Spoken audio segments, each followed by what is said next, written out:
All right, so we're going to go ahead and walk through the two demos. So the first thing we're going to do, we've got Premiere open here. I'm going to go ahead and make a new project. Double check that this is going. Beautiful. So Premiere is open. We're going to make a new project. And we can give it a title. You all know how I am with titles.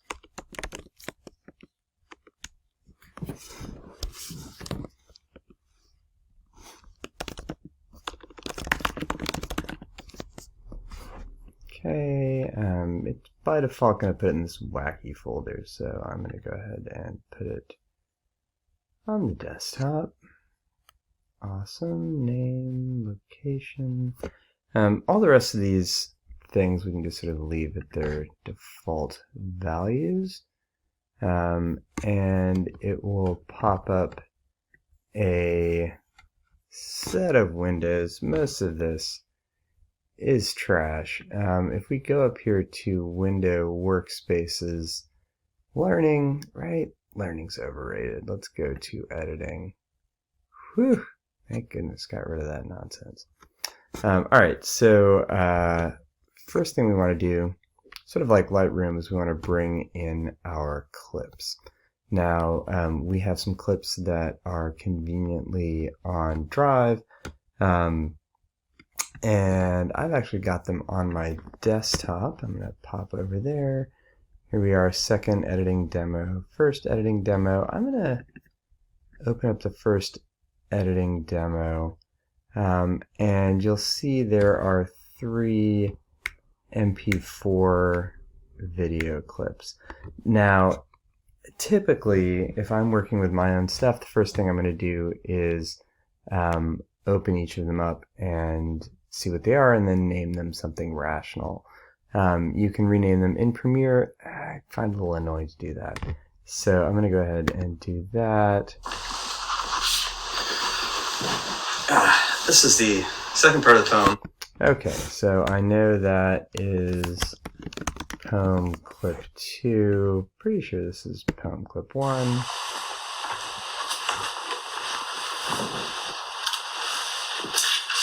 This is the first stanza. Hey, there we go. And that means that this, that's right, is poem clip 3. Cool. So I'm going to go ahead and grab all 3 of those, and all I need to do is drag them into this little media place. Cool. So we've got them here inside Premiere Pro. Media things over here. Here is our timeline where our eventual movie gets edited together. This is the program window where we can sort of see a preview of what our sequence will look like if we play it. And then over here is where each of our clips I don't know, sort of lives, if you will. So where we are right now, down here in this,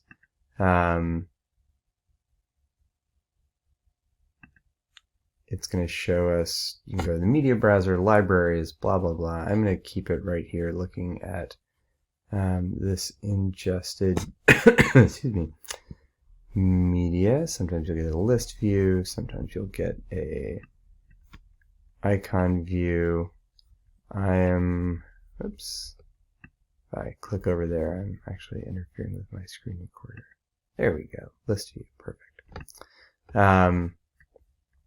Okay, so poem clip 1, if I double click on the little icon of it. So here we have our little preview end of our clip. We can drag this playhead around and sort of scrub through that clip. What I want to do is get to the point where I'm no longer yammering about stuff and I actually start to read the poem.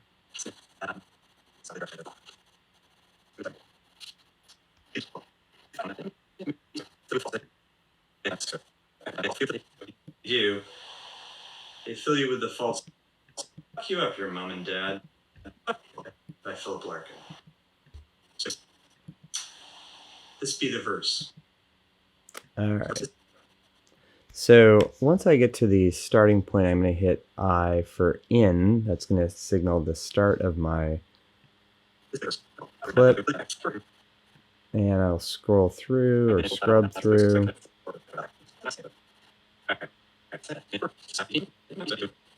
They fill you with the faults they had and add some extra just for you. Okay. So that seems about what I want. So now I've got this clip. When I can hit space bar, start and stop play. But when I get that playhead where I want to stop, I can just hit O for out, right? And you'll see there's this little lighter bar indicating this is sort of the sequence that I'm working with. So in point, output, out point, I to come in, O to go out. So now I've sort of taken my original clip and I said, okay, this is the part I want to deal with. I'm going to grab this and put it in my sequence. I just grab it and drag it in there.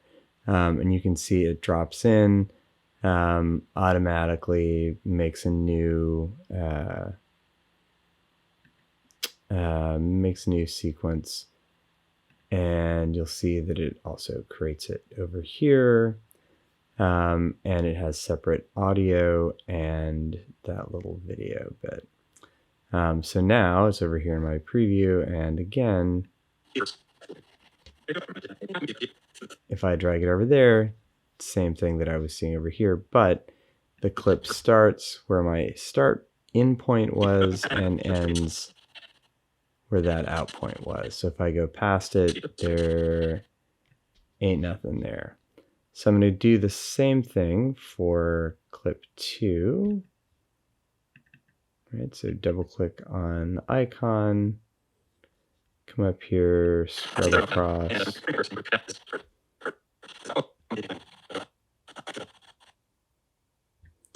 And figure out about where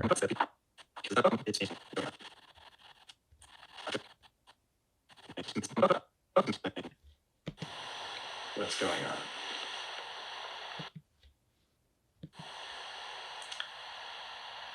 And add some extra.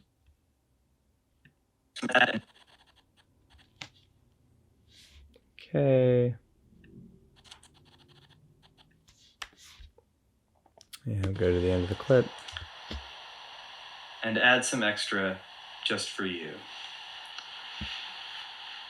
But they were fucked up in their turn by fools in old-style hats and coats, who half the time were sloppy stern, and half at one another's throats. Man hands on misery to man. Okay. So, drag that over here. Boop. Boop. Cool. You can see as I'm doing that, these scroll bars move around. You can grab the endpoints and make sort of zoom in, make them longer, pull them out, make them compressed. And if you hit slash on the keyboard, that will show you sort of jump to be able to show you the whole thing all at once. Sorry, I moved this guy over here, I suppose. Cool, so now I've got those two clips.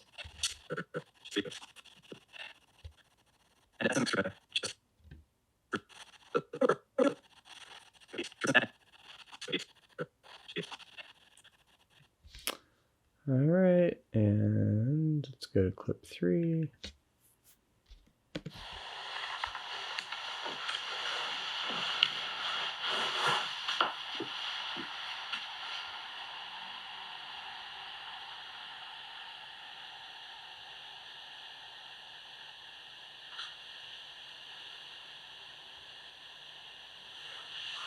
This is me trying to figure out where I was supposed to put myself after that clip, because it was a while ago. Let's try over here.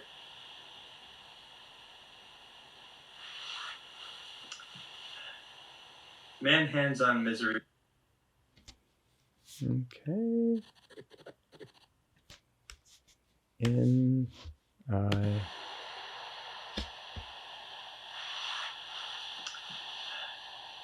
Man hands on misery to man.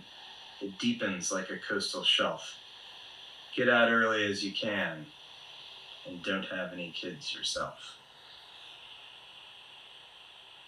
Pretty good poem. I mean.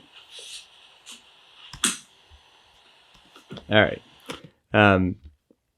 So again, I've got in and out points, scroll across, grab it, and drop it in there.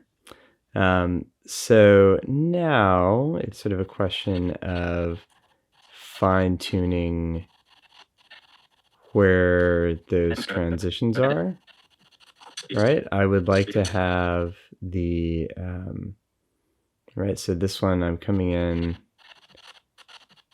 and lean on that thing. And here, again, lean on that thing. So I'd like to have it go from leaning to the same thing, right? So the idea is that it's sort of cutting on the action and makes it feel, it's not really going to feel that way, but makes it feel a little bit like it's a 2-camera shot. So I've put the playhead where I want this cut to start. Right, and now I can go over here, right? I've got snap is on, this little magnet. I've got the selection tool over here, and I can just go and this clip is selected, hover over the front, right? Click and drag, and I can drag it down, boop, right to that point, and I can grab these and slide them over. And again, it'll sort of snap. But they were in a turn by full single style hats and coats. Just for you. But they were fucked up in their turn. But right, so that's pretty good. It's not perfect, but it's reasonable. So I want to have a little bit of a transition there. That's going to blur some of that boundary. So I can do that relatively straightforward. I could hit Shift D, and that would give me a default transition. I'm going to go ahead and do that. Right, you'll see that it gives me that transition there in the middle. It also gives it to me at the front where I don't particularly care for it. So I'm going to zoom in a little bit, scroll over to the beginning, and I can actually click on just the transition. That's that little box there, and hit delete to get rid of it. So now if I come here, right, that sort of crossfade is going to cover up a fair amount of the slop between the cuts. So let's keep going now to the next one. and hands on misery to man. Okay, so I turn to the front, and that's the point where I'm starting the next stanza. So I've got the playhead right there. I'm going to go ahead and grab this, and I'm actually going to come over here, and we have a number of these tools here. I could use the razor and just cut right there and throw the other piece off, but I'd rather not. I'm going to go over here and grab the ripple edit tool, and I'm going to grab that and pull this over here. Now, you'll notice when I did that, right, I sort of shortened this clip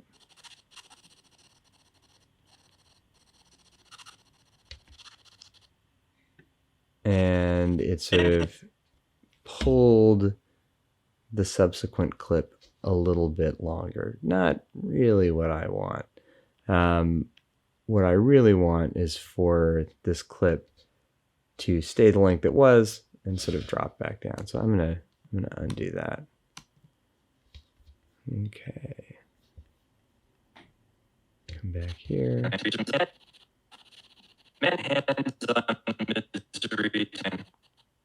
All right. So I have this clip about where I want. Ending with me looking forward. And now let's figure out where that starts for this clip.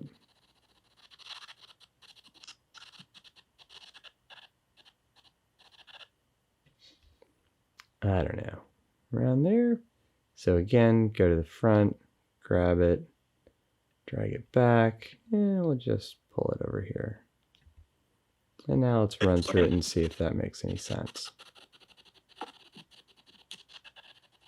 Yeah, it's not bad. So, okay, once again, I'm going to go ahead and put that default transition. So select Shift, click on both of those, Shift D, and again, it puts it at the end. That's a little annoying. But easily gotten rid of. And now we have this nice cross dissolve.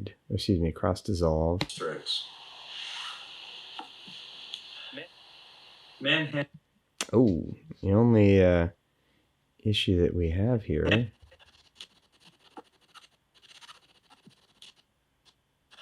is that I'm getting a little bit of the audio from the first clip into that second one. That's no good. So let's go ahead and zoom in on that a little bit. And I'm actually going to shorten up the audio transition.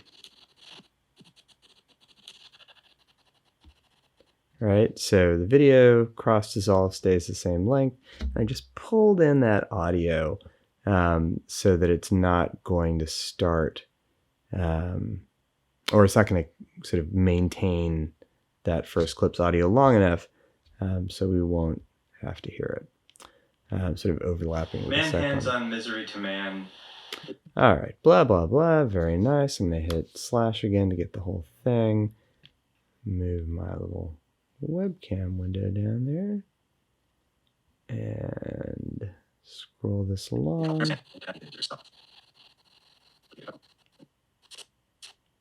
Okay, so that seems like a reasonable moment to end. I'm going to drag it up to there, and then I'd like to have it fade to black. So to do that, I'm going to click on this last clip, and then I'd like to get an effect. So the easiest way to find something that you know is out there, if you're like, oh, how do I get it to do that? Google it, and probably Google will tell you what the effect is called.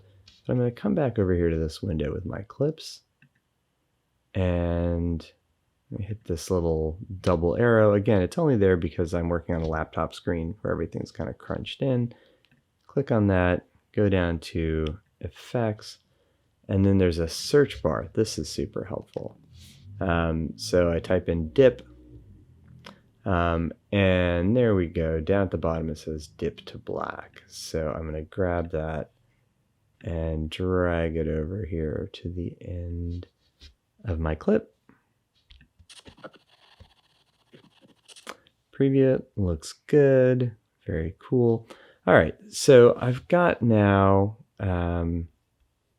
what is reasonable as far as a sort of sequence for this. One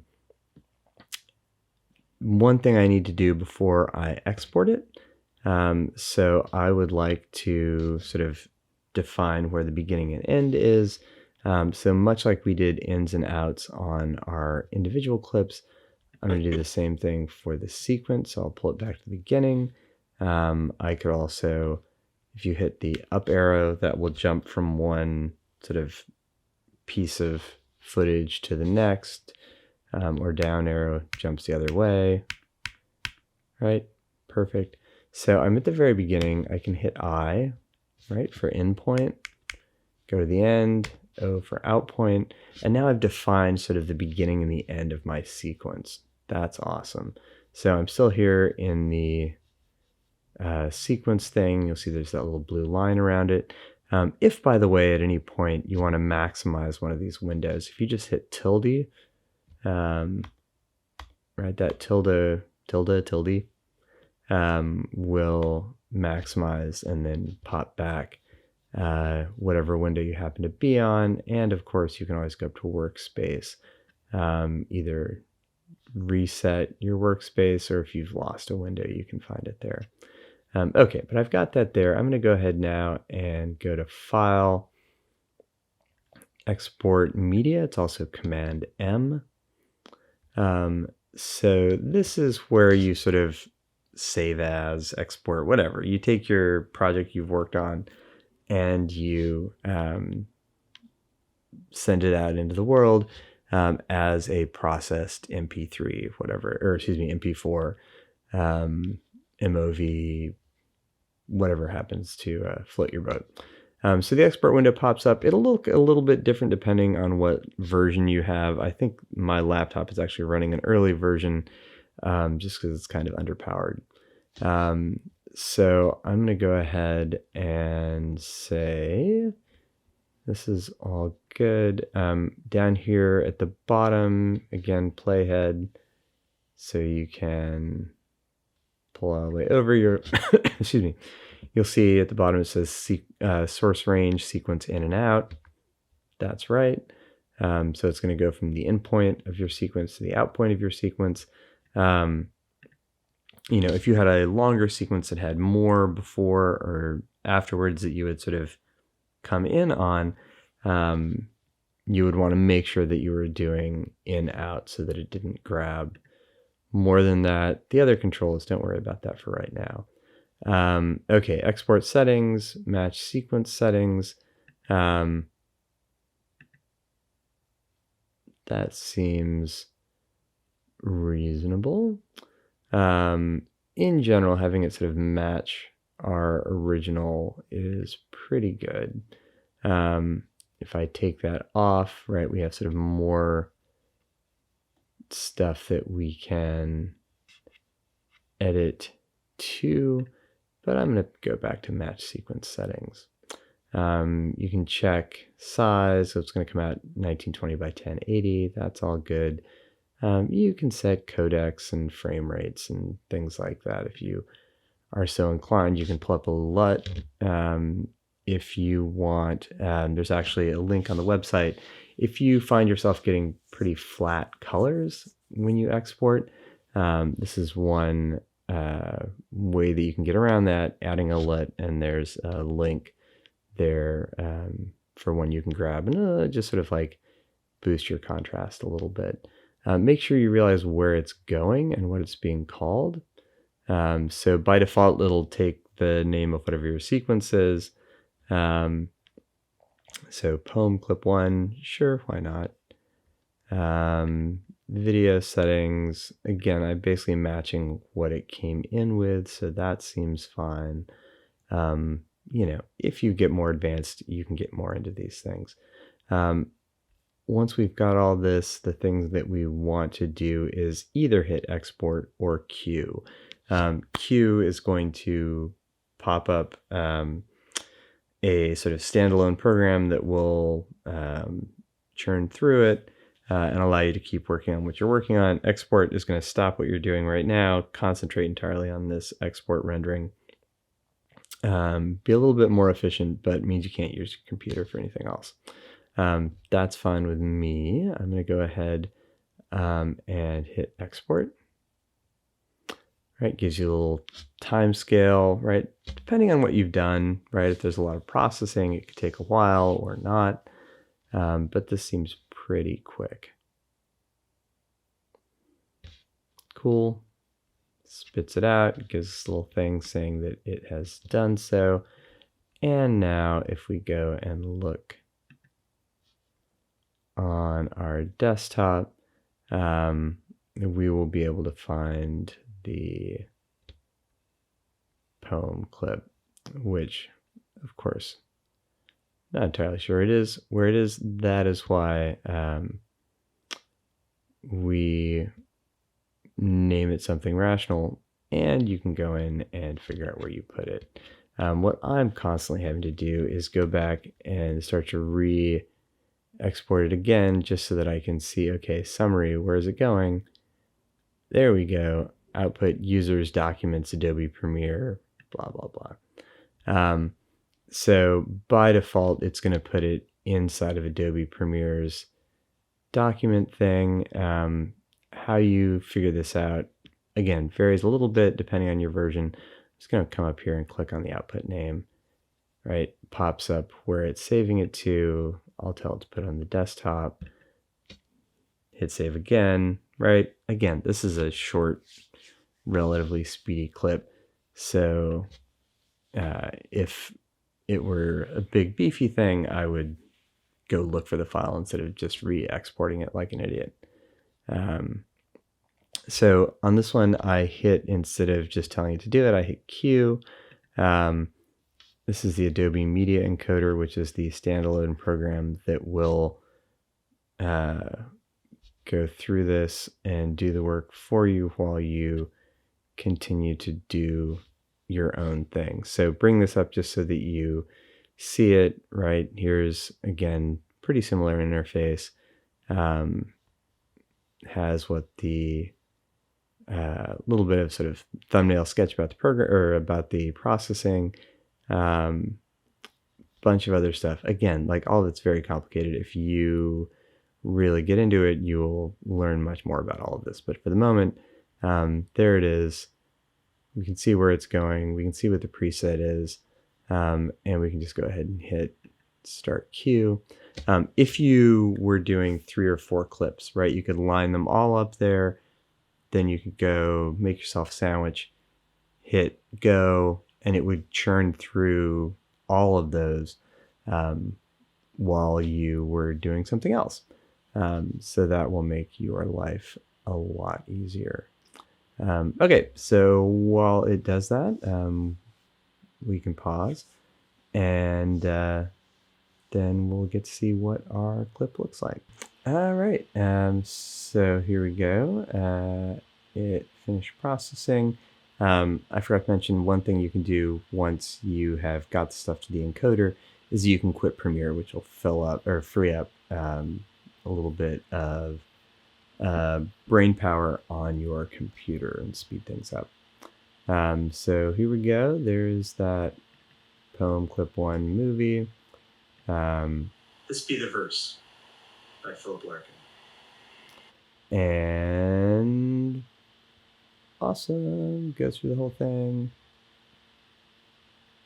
Yeah, pretty nice. So there you go. Looks good.